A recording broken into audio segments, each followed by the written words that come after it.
And next, we would like to go to the fireside chat. So we are thinking to start a interpretation tool, but for some reason it's not working. So can we do the English only? Is that okay? Okay. So no kako this time, but only English. So please. And so, sorry, we would like to please to welcome Ian Bergman, CEO of Alchemist, and Roy Torbert, Head of Programs at Third Derivative, who have been working together with GSAP. The session will be moderated by Natsuho from Jetro Startups. If you have any questions during this session, please feel free to submit them via Slido. So I checked the Slido like 5 minutes ago, and there was no question. So if you have any question, please send us. Yeah, yes, please ask questions. And depending on the time, we will address them during the Q&A. So Natsuho is seeing the Slido, or I can help you. Yeah. Okay, so stage is yours. All right, then. Thank you very much. I just realized all the speakers from Jetro are female, except Makino-san, which is insane. I mean, thank you very much, everyone, for joining us. My name is Natsuho, but people call me Nat. I'm a program lead for Clean and Climate Tech. I also lead a engagement with global VCs and CVCs at Jetro Startup Supporting Team. So today's conversation is meant to help founders and companies understand what acceleration really means, not in theory, but in practical things. We are joined by two leaders who have supported hundreds of startups on their global journeys. Let's explore what early stage founders and companies can gain and how programs like GSAP can become the catalyst for global growth. All right, today I have two great partners, Roy and Ian, with me. Could you please introduce yourself with one sentence about your role and your firm, and one sentence about what excites you most about working with early stage founders? Roy, can you start? Yeah, happy to. You hear me now? Yeah. Great. One sentence, this is a challenge. I'm Roy. I help startups achieve their goals through investor connections, corporate connections, and mentoring. Great. That was one sentence. Well done. Second sentence was? What made you excited about working with early stage founders? Oh, yeah. I'd say energy. It's enthusiasm, it's a desire to change the world, and seeing that grow and flourish is always inspirational. Great, thanks, Roy. Yeah. Hey, everyone. Ooh, there we go.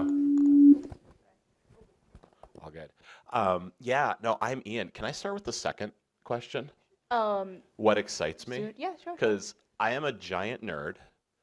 I love it when people build awesome technology or come up with awesome new ideas, and I like being along for the ride.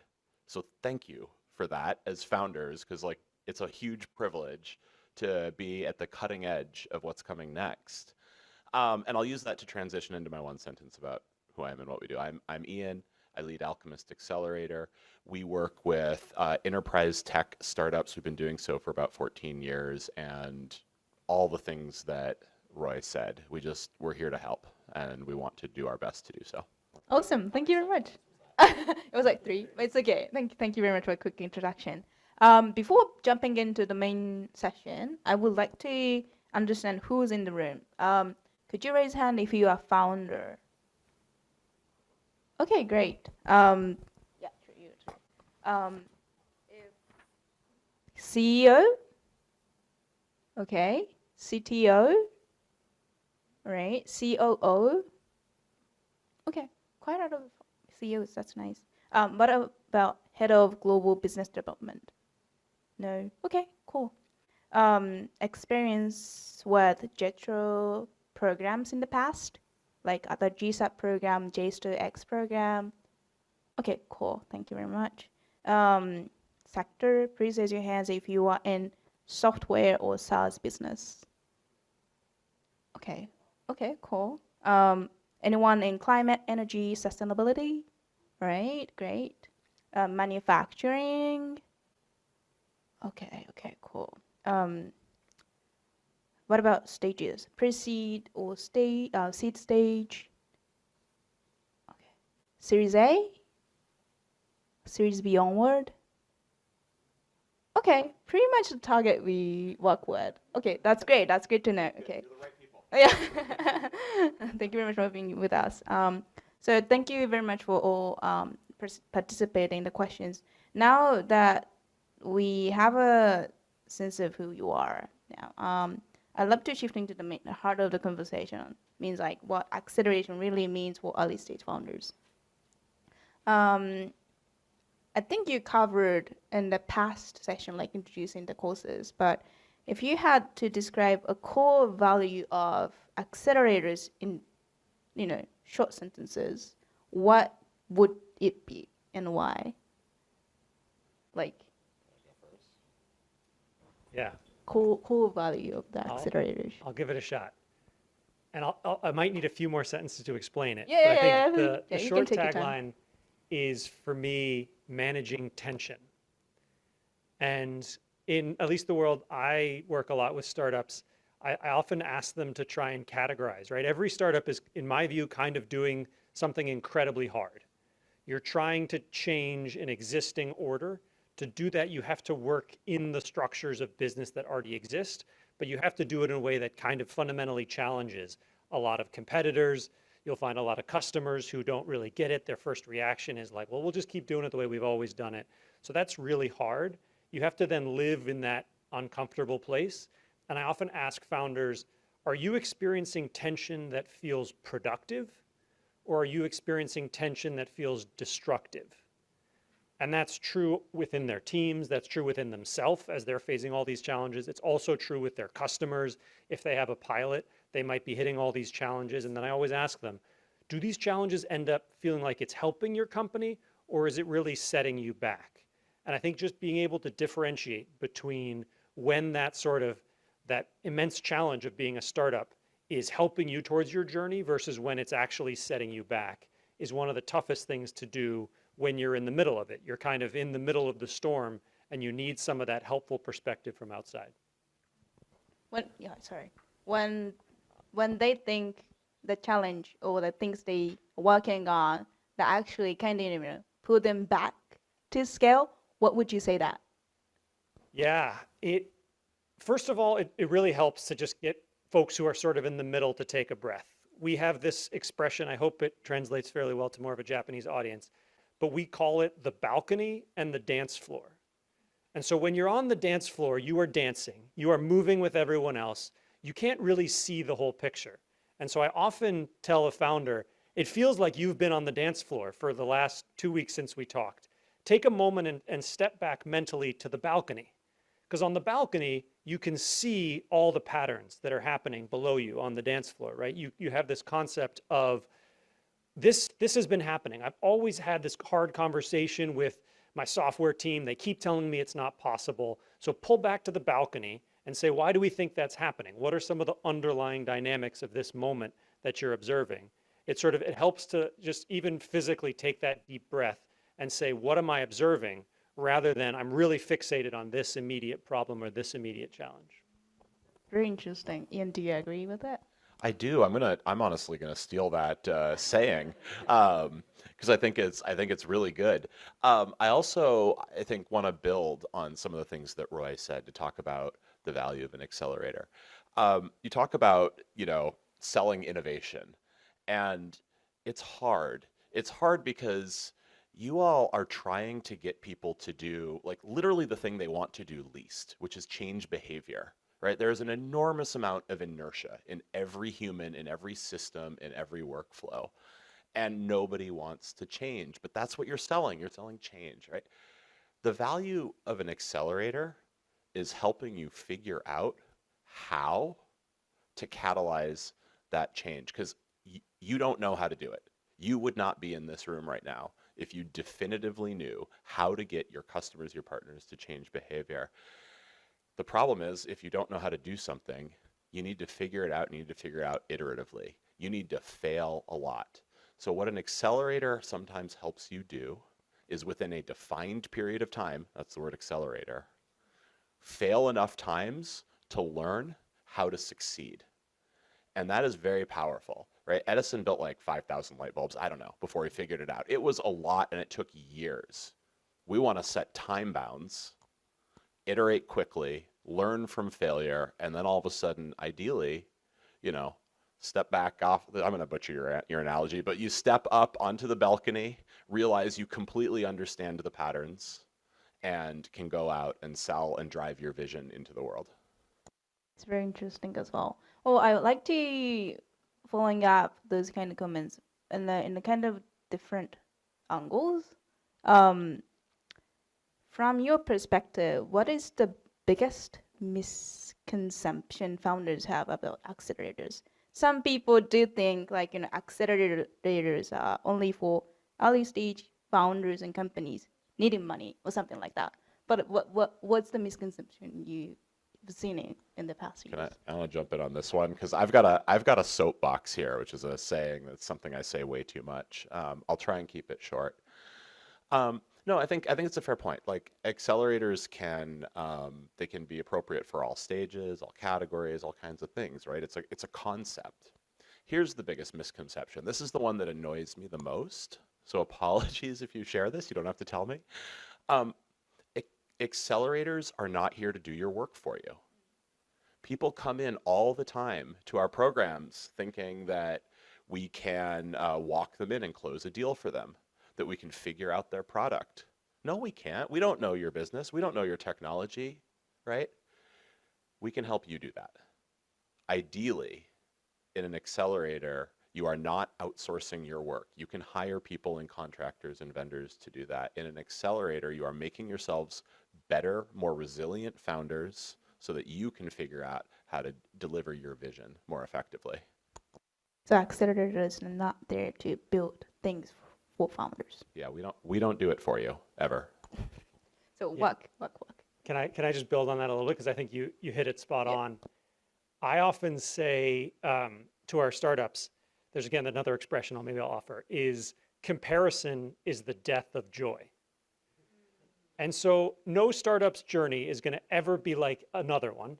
You might have lots you can learn, but if a startup comes in saying, I heard this startup was with you last year and they met 20 investors and they raised all this money, and so I'm here to sort of copy and paste what they did into my startup. No, we spent a lot of time actually at the beginning of the program to say, where are you today? Where do you want to be in 6 weeks? Where do you want to be in 6 months? Where do you want to be in 3 years? How do we make the plan and the support very specific to you? And that requires a lot of self-reflection, right? There isn't an easy example you can pull off the shelf and say, I heard about this startup, they did it 3 years ago, I just want to do it like them, right? That's really never going to be the right solution for you. So if you come in expecting to compare to someone else who you know their story, like we really push you to say, write your own story. We can help fill in the gaps. It will still always be your story. We're not going to walk the steps for you. But if you come in with this expectation that's built around others, you're really setting yourself up for failure. I really agree with it. So like my question is, how do you guys like approach to those kind of issues? Like, do you talk with founders or participants, or like you kind of do lectures to them, or like maybe like, you know, a kind of conversation between participants might help you, right? Yeah, it really is a bit of everything. The first week, we kind of use every tool in the kitchen, if you will. The first is we have like a pretty detailed survey, and we're saying, answer these questions about what you want to get out of it, about where you are, how do you think about your fundraising pipeline, how do you think about your term sheet, all these things. That's a good baseline.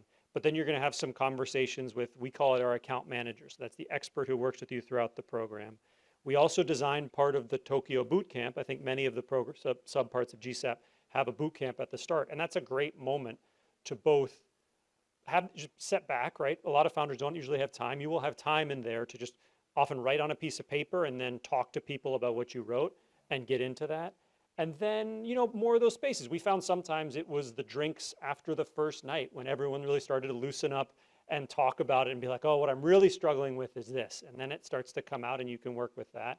And then we try and pull in some guest lecturers who can maybe spark that. and they say, I did this program 2 years ago, here's what I've learned, here's where I really got stuck, and people might have that light bulb moment then. What about Alchemist?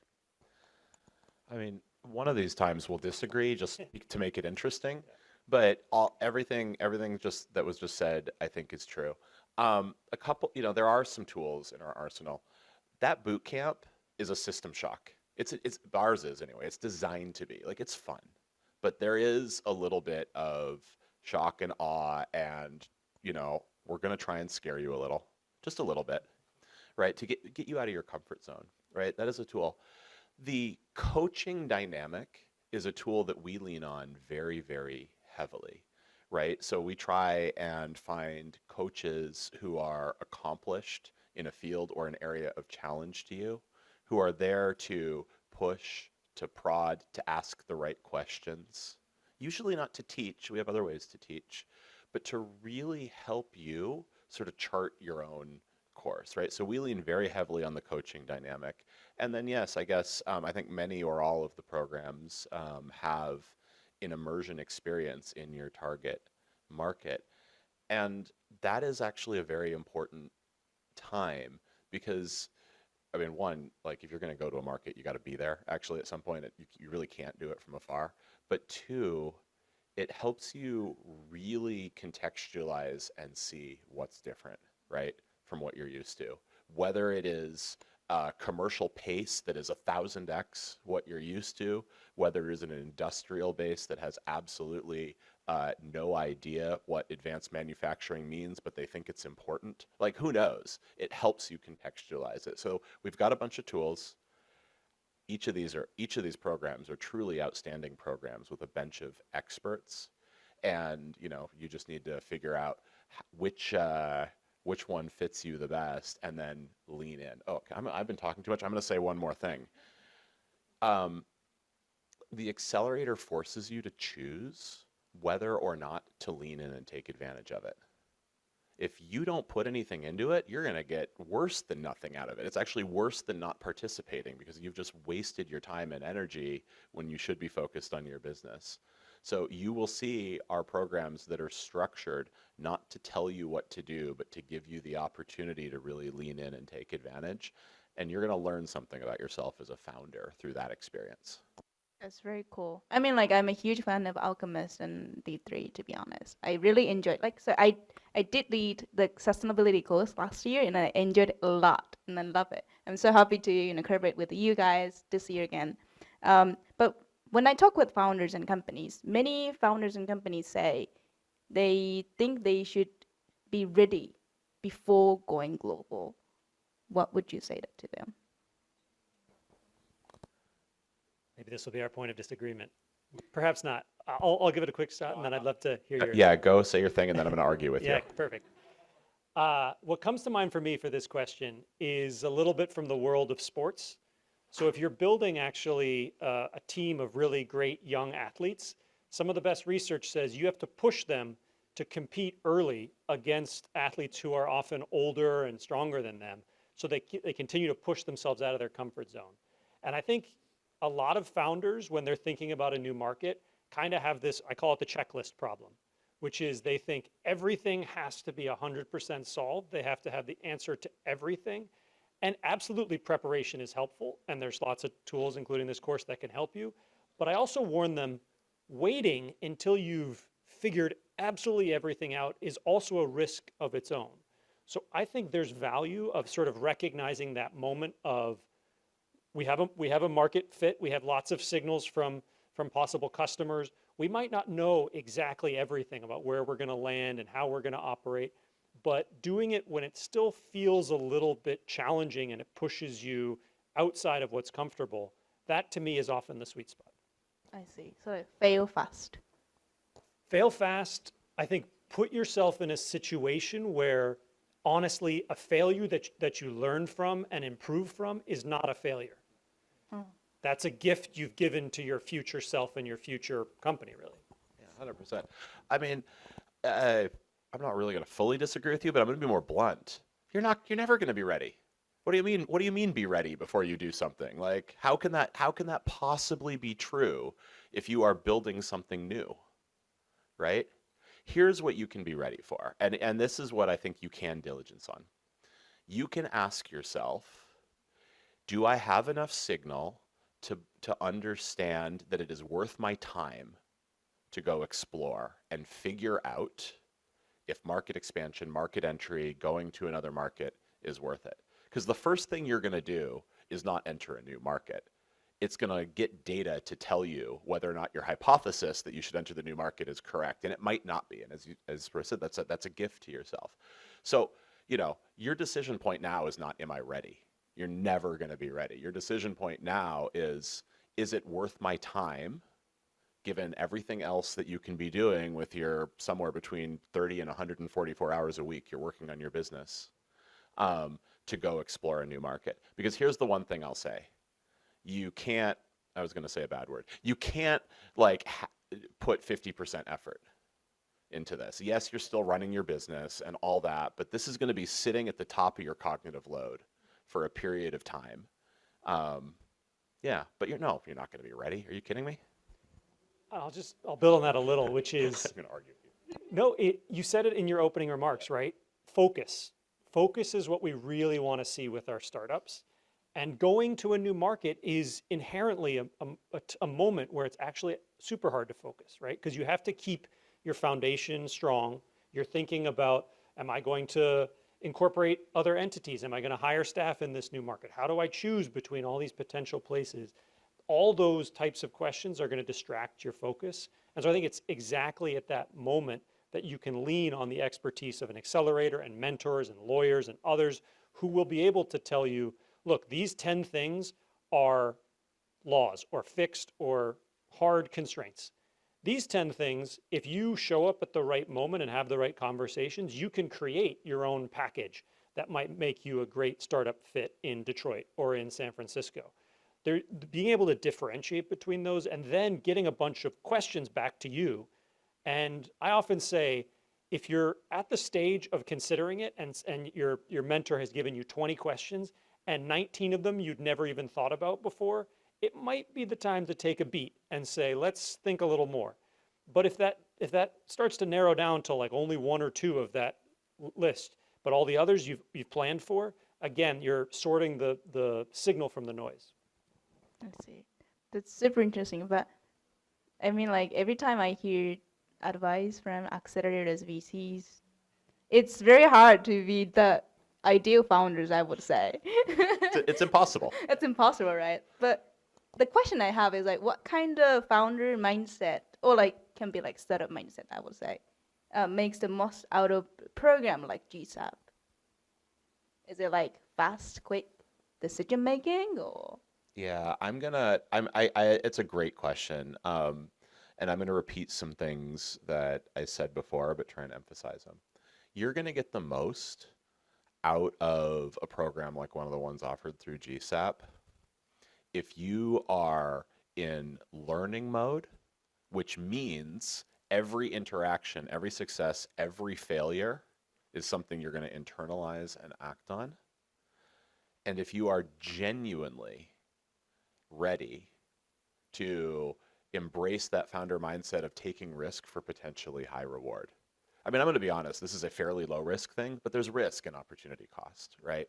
And so I would, encourage you to just ask yourself, like, am I ready to go through some, tough times? A lot of fun too, I shouldn't emphasize that, but some tough times, learn some hard things about myself and my company, and no matter what, embrace the win.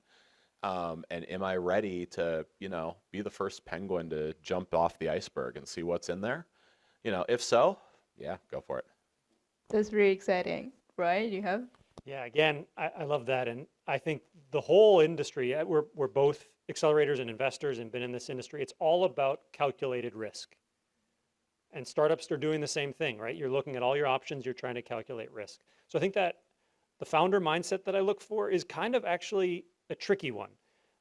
So the writer F. Scott Fitzgerald once said, the mark of a top-rate mind is the ability to hold two ideas that are contradictory, that don't actually fit together in your mind at the same time and still function.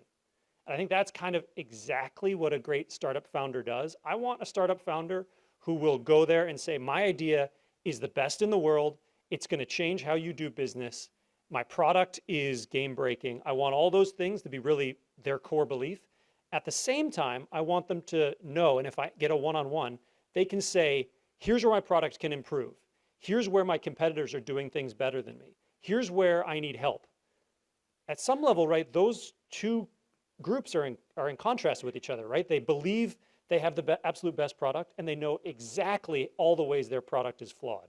But that, to me, is a sign of a founder who is ready to both go out there with their energy to change the world and get and receive and use feedback to improve how they do business. So it's hard to find that, but I think in those conversations when someone is really able to open up about what they're working on, that's what we're looking for in our founders. I see. That's very interesting. So like if participants would like to get the most out of it, I think they should be very proactive, very open to talk with everyone, not only the mentors, but also like other participants as well. That's a really good point. If you do this game properly, you're going to learn just as much, if not more, from other participants, from people we've never met. Like you're going to be out there. The cross cohort learnings can be some of the most powerful things in the world, even if you think, oh no, we're all coming from the same place with the same mindset. No. You don't get this opportunity that often to kind of like make a little bubble for yourself in time with a bunch of other people that are doing the same thing and share that experience. Right. Do you have any like tips or like tools to can actually help participants to communicate smoothly in the program? Last year we had one session, like maybe you can introduce what we did last year. Yeah, so we had, well, I actually think we probably in total had many sessions on this because it's just different flavors. Some of those sessions were super focused on the pitch, right? The pitch and the pitch deck is a very kind of standard approach, right? Investors like a little bit of customization, but they also want you to see, okay, you know how to hit all the key bits, right? You can speak to your TAM, you can speak to your customer value, all those things, right? So we did a lot on the pitch moment, but we also did coaching before going out and how to do great networking, how to operate at a conference, how to use all the various software platforms like LinkedIn and other apps to get your work and your presence out there. So I think of it as lots of different modes of communication that you should sort of add up to be the whole picture of you in the program. I mean, I couldn't agree more that it's a moment where, again, your business is still going. You can't really step back and be GSAP all the time. You have to be smart about which hours and when am I really going to lean into GSAP.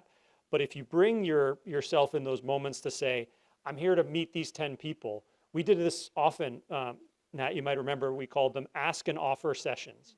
And so for the whole group, including all the Jetro folks who are great about this, it's just writing down, hey, I would love this group to find me someone who knows about legal structuring in California and other requests. And then sometimes someone in that group is like, I did that 6 months ago, talk to this person. So just making visible the stuff you want from the group is really powerful. Yeah. We saw a like sticky note saying, follow me on Instagram, something like that. That would be very funny. And yeah. That'd be great. Yeah. I'll separate out two of the tools that we use for communication, because sometimes there's very practical ones, right? Like you need certain assets. Those assets are not just going to be translated into English. They're going to look and feel very, very different. And, one of our kind of early workshops is very much focused on, okay, like let's take a look at everything from websites to sales, sheets to one pages, blah, blah, blah, blah, blah. And let's figure out how to make them better, because there are forms of communication that are not just you and your team out there communicating. And that is a focus, and I'm just going to say it again. Translation is not a language problem. It is a culture, context, and industry problem. And I mean, setting aside the whole, like, do your customers even care about the problem you're solving? And we focus quite a lot of effort actually on that. And then there's the personal communication with each other and with the world. We facilitate certainly cross-cohort communication. There's group sessions and things like that. But you know what else we do? We push you off that iceberg out into the world and tell you to go talk to people. And if you do it, you're going to get better at communicating your vision in whatever context you're in. I think we can keep talking for hours and hours with this. Yeah, but like unfortunately, we are running out of time now. I think. Okay, we have some questions now. I get the easy ones. Okay. Oh, okay. Okay, let me try this. Does AI-related project tend to lean more towards software enterprises rather than hardware companies? Do we think that's specific to the technical AI Oh, program? yeah, true. Or Maybe I mean, like because AI is everything these days. Yeah. Like, so, yeah. But I don't know about the program itself. Yeah, okay. Yeah, I mean, it's embedded in all of our startups are using it. It helps things go faster, so super important. If I read the question right, I mean, I'm looking at the JETRA organizers, but as I heard the descriptions earlier, there's one course that's really focused on the CEO and says CEO is going to be the key participant, and the other is really about the technology side. So the CTO is the key participant. So I think that is one of the key differences I noted. Okay, cool. Which is really cool, by the way, a program dedicated for CTOs, because it is a very different experience. Oh, yeah, okay. Do you guys have like any examples like in the United States dedicated to CTO? You see a lot? Not really? We, out of our investment arm, we only invest in companies that have very strong CTO and technical bench. So, I constantly. But the point earlier that it is literally impossible to keep up with the changes that are happening in AI. I think Murat made that point when he was speaking, is true. I mean, you could have a full-time job just reading Anthropic's release notes, right? So the idea that you can take yourself out of your context, go to a different place, and just immerse yourself in how 1,000 different people are like that's a cool opportunity. Do you encourage founders or participants to bring their colleagues, like maybe a CTO, maybe COO, to the program? Yeah, so there's definitely a few moments where we've seen that super powerful. At the same time, I think there's help in consistency, right? So if someone signs up early to say, I'm going to lean into GSAP, they'll get the most out of it because a lot of the courses and support build on each other, and it's kind of hard to, 1 month you swap someone new in and they have to catch up on, yeah, don't do that. But multiple moments we've had teams bring multiple folks to the immersion week.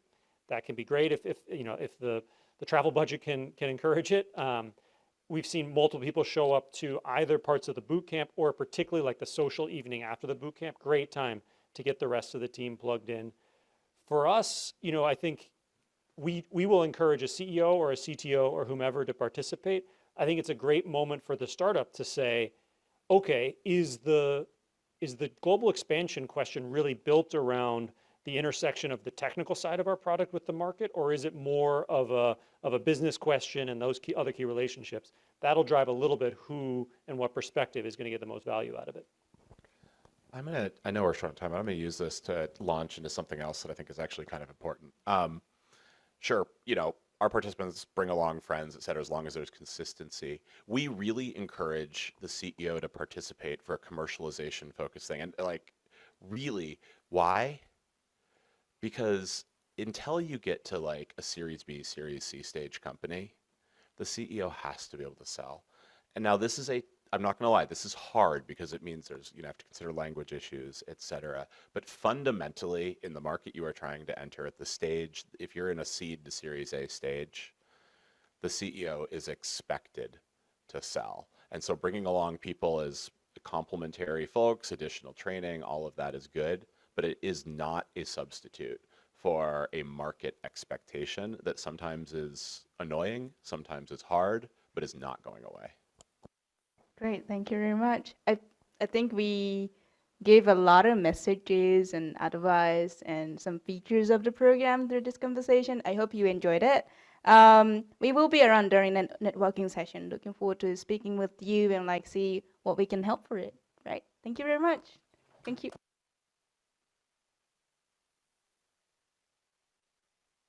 Thank you all for the insightful conversation.